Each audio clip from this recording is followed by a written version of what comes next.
الحمد لله رب العالمين والعاقبة للمتقين ولا عدوان إلا على الظالمين أشهد أن لا إله إلا الله وحده لا شريك له وأشهد أن محمدا عبده ورسوله لا نبي بعده قال الله سبحانه وتعالى يا أيها الذين آمنوا اتقوا الله حق تقاته ولا تموتن إلا وأنتم مسلمون وقال سبحانه وتعالى يا أيها الناس اتقوا ربكم الذي خلقكم من نفس واحدة وخلق منها زوجها وبث منهما رجالا كثيرا ونساء واتقوا الله الذي تساءلون به والأرحام إن الله كان عليكم رقيبا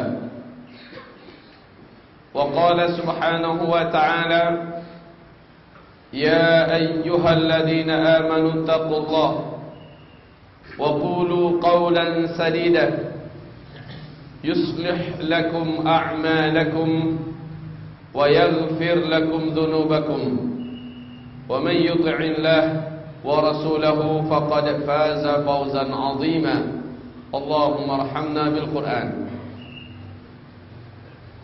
وقال النبي صلى الله عليه وسلم فإن أصدق الحديث كتاب الله وخير الهدي هدي محمد صلى الله عليه وسلم وشر الأمور محدثاتها وكل محدثة بدعة وكل بدعة ضلالة وكل ضلالة في النار أما بعد عباد الله معاشر المسلمين أرشدني وإياكم الله قال الله سبحانه وتعالى إن الله لا يغير ما بقوم حتى يغيروا ما بأنفسهم sesungguhnya Allah Subhanahu wa ta'ala tidaklah merubah apa-apa yang ada pada suatu kaum sampai kaum tersebut yang berupaya bergerak berikhtiar untuk merubah apa-apa yang ada di dalam diri-diri mereka.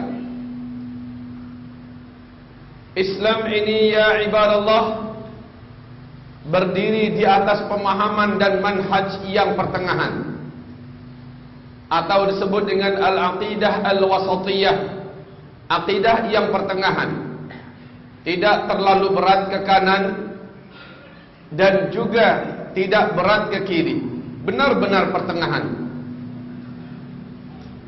Di satu sisi ada satu kelompok sesat yang disebut dengan Qadariyah. Di sisi yang lain, lawannya ada kelompok sesat disebut dengan Jabariyah. Qadariyah mereka adalah yang mengatakan takdir kita sendiri yang buat. Tidak ada itu takdir kita yang menentukan apa yang akan kita lakukan, apa yang akan kita pilih, dan apa yang terjadi itu seluruhnya dipulangkan oleh Allah kepada kita. Maka kita yang menentukan garis hidup ini. Allah tidak campur tangan sedikit pun terhadap apa dan terhadap takdir yang kita lakoni. Ini pendapat satu kelompok sesat yang pertama. Kelompok sesat yang kedua disebut dengan Jabariyah. Mereka mengatakan kebalikan dari yang tadi. Kita hanya menjalani takdir yang telah ditetapkan oleh Allah. Kita tidak punya wewenang dan hak sedikit pun untuk berbuat. Kalau nanti kita masuk surga, itulah takdirnya yang telah Allah tetapkan. Kalau nanti kita masuk neraka, itu juga takdir yang telah Allah tetapkan. Makanya ada hadis kata mereka, kata kelompok Jabariyah ini. Ada orang yang beramal seumur hidupnya dengan amalan-amalan ahli surga, sehingga jarak antara dirinya dengan surga hanya tinggal 1 jengkal saja lagi. Tetapi yang tertulis di Lauhul Mahfuz bahwa dia adalah ahli neraka. Dan ternyata benar, dia banting setir. Dia mengamalkan amalan ahli neraka di penghujung hidupnya, mati dalam keadaan mengamalkan amalan ahli neraka itu. Su'ul khatimah fadakhalan nar. Masuklah ia ke dalam neraka. Ada orang yang seumur hidupnya, kata Rasulullah sallallahu alaihi wasallam, mengamalkan amalan ahli neraka sehingga jarak antara dirinya dengan neraka hanya tinggal 1 jengkal saja lagi. Namun telah tertulis di Lauhul Mahfuz bahwa dia adalah penduduk surga. Dan ternyata benar, di penghujung hidupnya, dekat lagi umur kematiannya, ternyata dia banting setir. Dia mengamalkan amalan ahli surga dan dia mati dalam keadaan seperti itu, husnul khatimah. Hadis ini ditutup, innamal a'malu bi khawatimiha. Sesungguhnya amalan seseorang dinilai dengan penutupannya seperti apa. Maka kata kelompok kaum Jabariyah ini, makanya belum tentu saat ini kita yang jahat atau kita melihat orang jahat dia akan menjadi ahli neraka. Belum tentu. Bisa jadi takdirnya dia adalah ahli surga. Dan belum tentu juga orang yang hari ini kelihatan saleh dan taat, dia pasti menjadi ahli surga. Belum tentu. Karena takdirnya sudah ada, yakni bisa jadi dia adalah ahli neraka. Ibarat Allah yang kami muliakan. Jadi perhatikan, kelompok Jabariyah mengatakan segala sesuatunya terserah Allah, kita hanya menjalani skenarionya. Oleh karena itu Snok Hogronye laknatullah alaih saat melemahkan mental jihad kaum muslimin, dan ada satu kelompok dari provinsi ini yang tidak pernah menyerah kepada Belanda, yaitu para mujahidin yang diasuh oleh Daud Bereh di Aceh sana. Maka Snok Hogronye muncul menggambarkan kepada mereka akidah Jabariyah ini. Ini takdir. Rakyat Indonesia dijajah oleh Belanda, ini adalah takdir. Maka terima sajalah. Toh yang menerima insyaAllah nanti kalau dia dibunuh atau mati masuk surga karena dia syahid. Ini adalah takdir. Ibarat Allah, pemahaman yang seperti ini berbahaya. Baik pemahaman Qadariyah ataupun pemahaman Jabariyah. Kenapa? Kita Ahlus Sunnah wal Jamaah, pemahaman kita tegak di antara keduanya. Ada sisi di mana Allah Subhanahu wa taala tidak memberikan kepada kita peluang untuk campur tangan, dan sepenuhnya dari Allah Subhanahu wa taala. Oleh karena itu Allah tidak akan menuntut, tidak akan menanyakan kita pada hari kiamat, kenapa kamu begini, kenapa kamu begitu. Dalam hal apa contohnya? Contoh, kita terlahir ke muka bumi dari keluarga yang keturunan Indonesia, lahirnya dari keluarga Cibaduyut umpamanya. Allah tidak tanya kepada kita, kenapa kamu dulu terlahir dari keluarga Indonesia, dari Cibaduyut, kenapa kulit kamu sawo matang, kenapa hidung kamu pesek, kenapa kamu laki-laki. Allah tidak tanyai kita. Kenapa? Ini urusan yang langsung Allah secara pribadi yang memutuskan. Makanya Allah tidak akan tanya kita. Dan dalam akidah kita ini disebut dengan qadha. Tapi ada perkara yang Allah akan tuntut kita pada hari kiamat, yakni apa-apa saja keputusan-keputusan kita, kebijakan-kebijakan kita di lapangan. Apakah kita mengerjakan perintah, kita meninggalkan larangan, atau kita melanggar larangan, atau kita meninggalkan perintah Allah Subhanahu wa taala, dan kita diberi oleh Allah kemampuan untuk meninggalkannya, kemampuan untuk mengerjakannya, sementara di mana kita berdiri di atas pilihan dan perintah itu, di atas pilihan perintah dan larangan itu. Allah tanyakan kita nanti pada hari kiamat, kenapa kamu tidak sholat? Kenapa kamu tidak berpuasa? Kenapa kamu tidak berzakat? Kenapa harta yang saya lebihkan kepada kamu tidak kamu gunakan untuk membela agamaku, dan agamaku memerlukan harta yang ada saya titipkan ke tangan kamu. Kenapa kamu biarkan negeri kamu dijajah? Kenapa kamu tidak melawan? Kenapa kamu tidak bangkit? Kamu melihat bahaya sudah di depan matamu. Ancaman sudah begitu dekat di leher kamu. Syiah terlaknat sudah datang ke negeri kamu. Mereka membawa virus akidah mereka. Mereka membawa pencengkeram-pencengkeraman nyawa. Di tangan mereka adalah kematian-kematian kamu, dan kamu wajib membela nyawa kamu. Kamu wajib membela akidah kamu. Kenapa kamu menyerah? Allah tanya kepada kita. Maka ini yang disebut dengan al-qada, al-qadar. Jadi ada iman dengan qada, ada iman dengan qadar. Kita memilih. Umar ibn Khattab radhiyallahu anhu menggambarkan secara lugas kepada kita tentang takdir ini. Saat dia tidak jadi berangkat menuju ke Syam, karena di situ bertemu di tengah jalan dengan Abu Ubaidah ibn Jarrah. Assalamualaikum ya Amirul Mukminin. Waalaikumsalam warahmatullahi wabarakatuh. Hendak kemanakah engkau dan rombongan wahai Amirul Mukminin? Kami mau berangkat menuju Syam, investigasi, menjalin silaturahim, dan melihat dari dekat kinerja daripada pegawai saya yang ada di negeri Syam. Bersama Amirul Mukminin Umar bin Khattab, ada serombongan sahabat senior dari kalangan Muhajirin, ada serombongan sahabat senior dari kalangan Ansar, ada sahabat-sahabat sepuh dari kalangan Quraisy yang sudah beriman. Apa kata Abu Ubaidah ibn Jarrah kepada Umar bin Khattab radhiyallahu anhu? Saran saya, stop perjalanan, kembalilah ke Madinah. Kenapa? Kata Umar. Saat ini di Syam sedang mewabah penyakit ta'un, penyakit menular yang mematikan. Dan dalam sejarah memang puluhan ribu umat Islam meninggal dunia di negeri Syam karena penyakit ta'un ini. Sahabat Rasul Mu'adz bin Jabal termasuk yang meninggal dalam penyakit ta'un tersebut. Umar pun mengerem perjalanannya dan beliau mendirikan tenda di sana. Ibadah Allah yang kami muliakan, kata Umar, kita berhenti di sini dulu. Saya mau berembuk baiknya bagaimana, dan saya mau minta dari Allah seperti apa. Apakah dilanjutkan atau pulang, besok pagi keputusannya. Dikumpulkannya para sahabat Muhajirin dan ditanyakan pada mereka, tuan-tuan, apa pandangan tuan-tuan? Kita lanjut apa mundur? Umumnya mereka mengatakan mundur wahai Amirul Mukminin. Jelas penyakit, kenapa kita ke sana? Kemudian dikumpulkan sahabat Ansar. Jawaban mereka juga hampir sama. Hanya 1-2 orang yang mengatakan maju terus.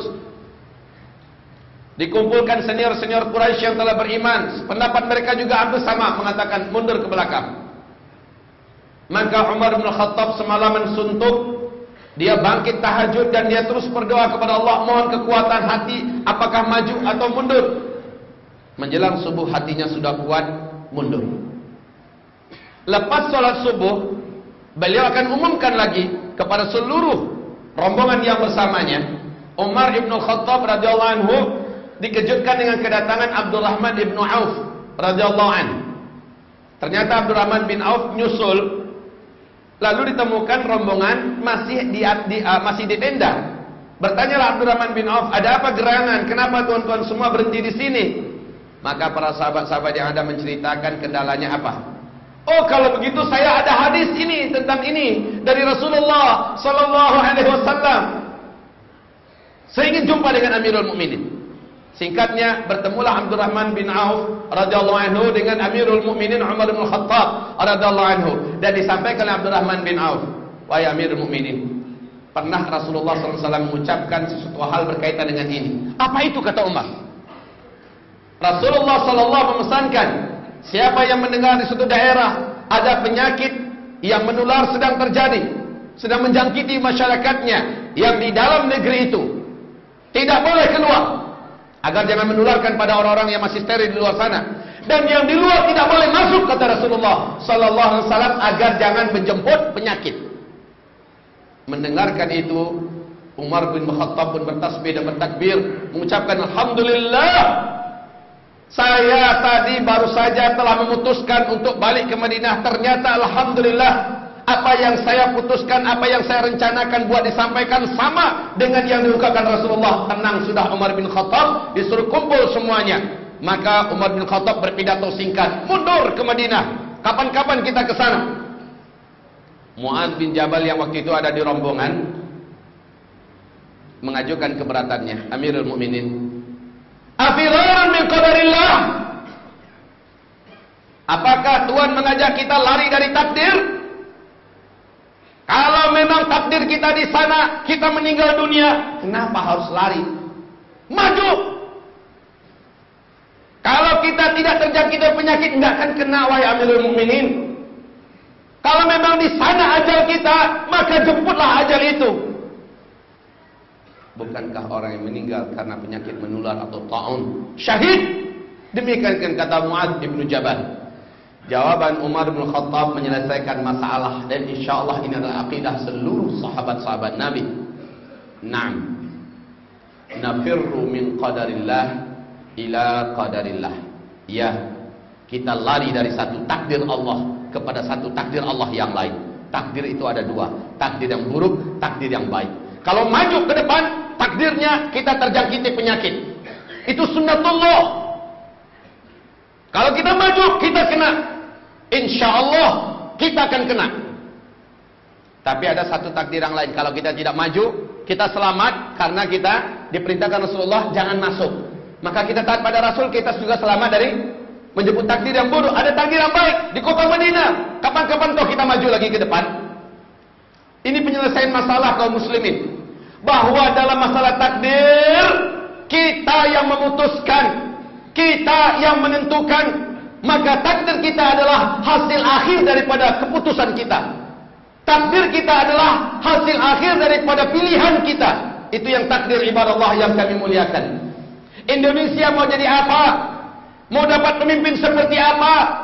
Kenapa dapat pemimpin seperti ini sekarang? Apakah ini takdir? Iya, karena kita yang pilih. Kenapa istri saya semacam ini? Kenapa anak-anak saya begini? Kenapa kamu pilih dia untuk jadi istri kamu? Bukankah Rasulullah mengatakan jangan nikahi wanita hanya karena kecantikannya, jangan nikahi wanita karena hanya jabatannya, hanya karena keturunannya, hanya karena hartanya, tapi nikahilah karena agamanya. Kita yang memilih terpesona oleh kecantikannya, sementara agamanya jauh. Lalu akhirnya menderita. Punya anak-anak pun jadi anak-anak yang biadab, bangsat, bajingan, tidak berakhlak karena ibunya seperti itu. Jangan ratapi ini takdirku. Iya, ini takdir Anda karena Anda yang memilih wanita seperti itu. Islam telah memberikan tuntunan kepada kita agar kita dapat menyongsong takdir itu yang benar. Pilihlah jalannya. Fahadainahum najdain. Kami bentangkan di hadapan mereka dua jalan. Satu jalan kelihatan berat, mendaki, tapi ujungnya adalah kenikmatan. Satu berat kelihatannya menurun, enak, lurus, tapi di ujungnya adalah jurang neraka jahanam. Mau pilih yang mana? Islam memberikan tuntunan, nih jalannya. Maka yang mau melawan hawa nafsunya, tunduk kepada perintah Allah, mentaslimkan dirinya di hadapan Allah Subhanahu wa taala, mengislamkan dirinya secara kafir, insyaallah dalam hidup ini dia akan mendapatkan hasanah di dunia, hasanah di akhirat, selamat dari neraka Allah. Tetapi apabila dalam hidup ini dia lawan syariat Allah, dia tidak mau patuhi ajaran Allah Subhanahu wa taala, dia lebih ikuti hawa nafsunya, berarti dia mengambil jalan kiri. Maka ujungnya ada di sana, yaitu neraka. Itulah takdir dia. Bukankah Nabi sallallahu alaihi wasallam bersabda, "Ma minkum," tidak ada di antara kamu seorang pun saja, melainkan saat ini namanya sudah ada di dalam surga. Dibangunkan untuknya satu istana lengkap dengan interior dan eksteriornya, lengkap seluruhnya di dalam surga atas nama dia. Dan tidak ada salah seorang pun di antara kamu kecuali saat ini juga namanya sudah ada di dalam neraka. Zulkifli Muhammad Ali. Nama saya hari ini sudah ada di dalam surga. Gedung istana maha besar, maha mewah yang tidak terbeli oleh apapun, yang tidak terbayangkan dan tidak pernah dilihat di muka bumi ini, telah disediakan di surga sana atas nama saya. Di waktu yang sama, di dalam neraka jahanam sudah ada satu tempat penyiksaan khusus yang calon penghuni tempat itu adalah Zulkifli Muhammad Ali. Orangnya sama, tempatnya telah disediakan, satu di surga, satu di neraka. Tinggal kita di dunia ini mau pilih yang mana. Itulah takdir kita. Maka kita memilih jalan apa, kita sedang menuju kepada takdir kita. Dan Allah tidak menzalimi kita. Allah tidak menzalimi kita. Makanya nanti pada hari kiamat orang tidak akan banyak membantah Allah Subhanahu wa ta'ala. Kenapa? Dia sadar dia yang memilih dulu untuk menempuh jalan maksiat, jalan dosa, nyerah pada lawan. Makanya dalam Islam ini, sejengkal saja tanah kamu dijajah oleh orang kafir, wajib lawan, wajib bebaskan. Kalau kamu terbunuh, kamu syahid. Ada 6 keutamaan untuk orang yang syahid, karena membebaskan tanah airnya yang dijajah oleh musuh-musuh Allah Subhanahu wa ta'ala. Demikian ibadah Allah. Kalau kita diem saja, nerimo inilah takdirku, lalu kita mampus, kita mati, bagaimana menjawab Allah Subhanahu wa ta'ala? Padahal Allah mewajibkan kita untuk bangkit dan berjihad. Ibadah Allah, kita tidak menginginkan perang. Demi Allah, saya dan bapak mungkin perasaannya sama, benci dengan perang, takut dengan perang, demi Allah. Tetapi ibadah Allah Subhanahu wa ta'ala, kutiba alaikumul qital wa huwa kurhul lakum. Diwajibkan bagi kamu perang, dan perang itu kamu benci. Kalau ada yang senang dengan perang, itu enggak normal. Karena dalam Al-Quran Allah mengatakan perang itu kamu benci.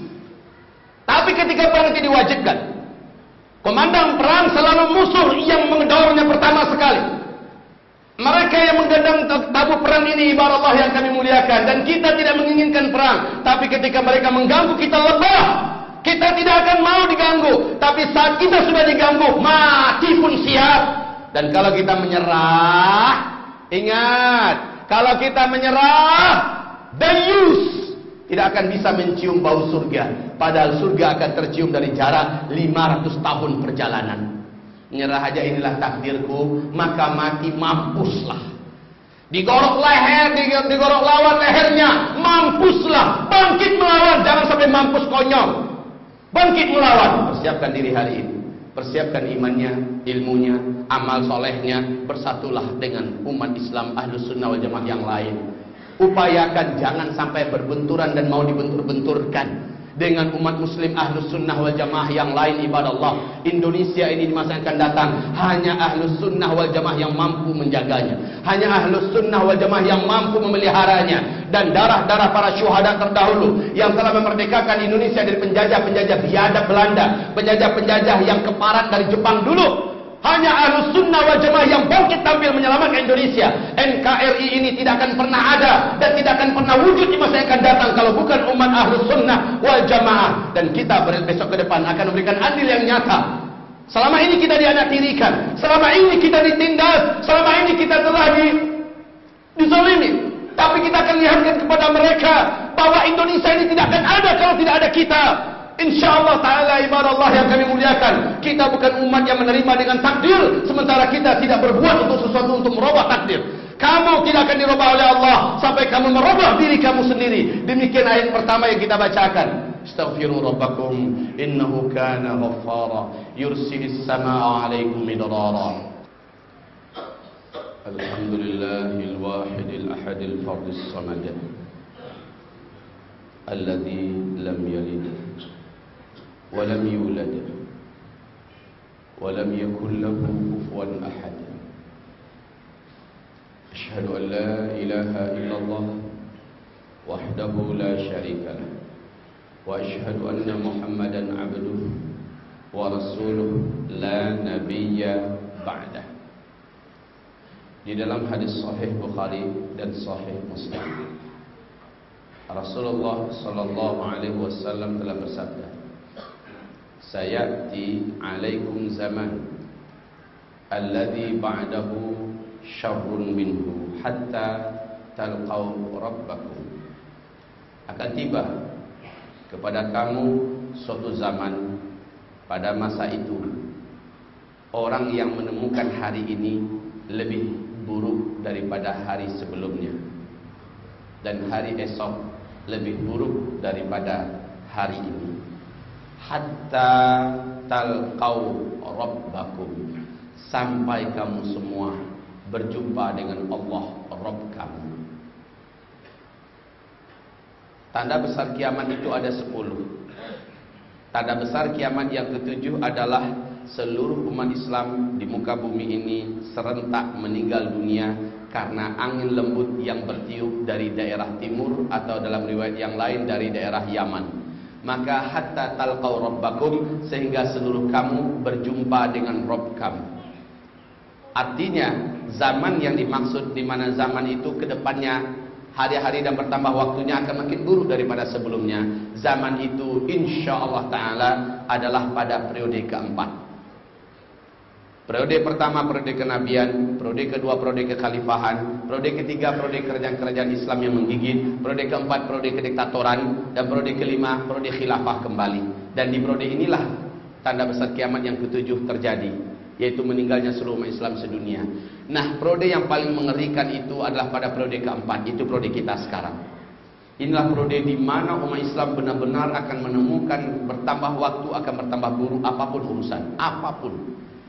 Tetapi orang yang mampu eksis menampilkan imannya, berpegang erat dengan Al-Quran dan Sunnah apapun tantangannya, nilai mereka, pahala mereka 50 pahala para sahabat. Dan Rasul mengumumkan bahwa itu orang yang hidup di akhir zaman, di zaman yang seperti itu adalah saudara-saudaraku.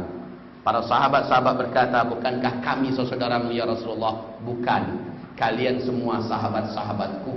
Yang saudara-saudaraku adalah kaum yang datang setelah kamu sekalian. Mereka tidak pernah melihat aku, mereka tidak menyaksikan mukjizatku dan tidak menyaksikan wahyu turun, dan mereka hidupnya adalah di penghujung zaman. Mereka berpegang erat dengan sunnahku. Mereka adalah orang-orang yang menghidupkan sunnahku. Mereka sangat mencintaiku seperti kalian mencintai aku. Maka kaum muslimin, jadilah manusia yang seperti ini. Manusia yang enggak nerimo, manusia yang enggak nyerah, yang enggak menyerahkan dirinya kepada arus. Kemana arusnya ya sudah seperti ini. Enggak, lawan arus kaum muslimin. Jadilah generasi ghuraba, generasi yang bangkit. Masalahnya kita berhasil atau tidak berhasil bukan itu yang ditanya oleh Allah. Yang ditanya nanti oleh Allah, kamu sudah berbuat apa tidak? Kamu sudah bekerja apa untuk Islam ini? Kamu sudah lakukan apa dalam menyelamatkan Indonesia? Kamu sudah buat apa? Kamu kumpulkan harta yang banyak-banyak, buat apa? Buat melawan Syiah apa tidak? Buat menyelamatkan Sunnah wal Jamaah apa tidak? Itu yang akan ditanya oleh Allah Subhanahu wa taala, ibadallah. Harta yang banyak, rumah yang banyak, tanah yang luas, itu semuanya hanya akan menjadi ratapan yang memberatkan kita nanti di hari kiamat.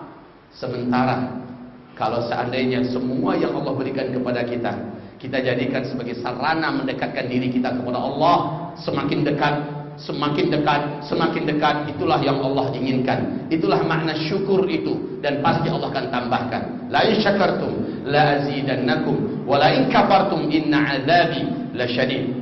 Ibarat Allah yang kami muliakan, mari bergabung dalam perjuangan ini. Mari bergabung kaum muslimin. Amal ibadah yang secara pribadi dibandingkan dengan amal berjamaah untuk kepentingan besar, jauh lebih besar pahalanya di sisi Allah Subhanahu wa taala. Maka jangan pernah tercecer, jangan pernah sendirian, apalagi dalam menghadapi musuh bersama yang saat ini mereka sudah tertanzim dengan sempurna di Indonesia ini. Mari bersama wahai kaum muslimin. Jangan lagi ada pengkotak-kotakan, itu NU, itu Muhammadiyah, ini Persis, ini HTI, ini PKS. Sudah tutup dulu itu semua kaum muslimin. Siapa di depan kita? Musuh kita sudah jelas-jelas di depan kita. Seluruh orang Ahlus Sunnah wal Jamaah jelas akan mereka sikat habis. Yang di luar kelompok mereka, di luar daripada kelompok Syiah ini akan mereka habisi kaum muslimin. Bagi mereka, seperti kata laknatullah alaih Nu'man al-Jazairi, bahwa halal darah kaum muslimin dan halal harta mereka. Siapapun umat Islam, kalau seandainya kamu bisa menyiksa mereka, kamu wajib masuk surga. Kalau ada umat Islam Sunni bisa kamu siksa mereka lalu kamu bunuh, kamu wajib masuk surga tanpa hisab. Itu akidah mereka, dan itu ada dalam kitab-kitab suci mereka. La haula wala quwwata illa billahil aliyyil azim. Hasbunallah ni'mal maula wa ni'mal wakil, ni'mal maula wa ni'man nasir. Allahumma salli wa sallim ala hadzal nabiyil karim wa ala alihi wa sahbihi ajma'in wa man tabi'ahu bi ihsanin ila yaumiddin. Allahumma ighfir lil muslimin wal muslimat والمؤمنين والمؤمنات الأحياء منهم والأموات برحمتك يا سميع قريب مجيب دعوات. ربنا ظلمنا أنفسنا وإن لم تغفر لنا وترحمنا لنكونن من الخاسرين. ربنا لا تزغ قلوبنا بعد إذ هديتنا وهب لنا من لدنك رحمة إنك أنت الوهاب. ربنا فاغفر لنا ذنوبنا وإسرافنا في أمرنا وثبت أقدامنا وانصرنا على القوم الكافرين. عباد الله ادعوا الله عز وجل لإخوانكم المظلومين المستضعفين في بلاد الشام، في فلسطين، في سوريا، في لبنان، وفي أردن. ادعوا الله لإخوانكم المظلومين المستضعفين المضغتين في كل قطر من أقطار أرض الله سبحانه وتعالى. عباد الله اتقوا الله حيثما كنتم فإنه لا يفلح إلا المتقون. Semoga Allah Subhanahu wa taala menjadikan seluruh kita yang ada termasuk orang-orang yang bisa menutup hidupnya dengan husnul khatimah. Semoga seluruh hamba-hamba Allah yang hadir di ruangan ini termasuk orang-orang yang siap melunakkan hatinya dan bergabung, bersatu dengan seluruh barisan aswaja ahlus sunnah wal jamaah yang sejati. Dan seluruh kita ibadah Allah yang kami muliakan akan diminta oleh Allah pertanggungjawaban atas energi yang masih ada di badan ini, atas potensi harta yang masih ada pada kita, atas kekuatan akal kita yang dicerdaskan oleh Allah dan mata yang masih terang. Maka seluruh kita harus bertanggung jawab terhadap apapun yang saat ini Allah amanahkan untuk menjaga kehormatan agama Allah Subhanahu wa taala. InsyaAllah ta'ala yang bergabung dalam perjuangan maka adalah sebaik-baik manusia di akhir zaman. Dan yang main sendirian maka Allah subhanahu wa ta'ala akan membiarkan syaitan menerkamnya dan dia akan menjadi pecundang yang akan dipermalukan oleh musuh-musuh Allah subhanahu wa ta'ala. Allahumma salli wa sallim ala hadha nabiyil karim Muhammadin wa ala alihi wa sahbihi ajma'in wa man tabi'ahu bi ihsan ila yaumiddin. Rabbana atina fid dunya hasanah wa fil akhirati hasanah wa qina adzaban nar. Subhana rabbika rabbil izzati amma yasifun wa salamun alal mursalin walhamdulillahi rabbil alamin. Wa qimus salat.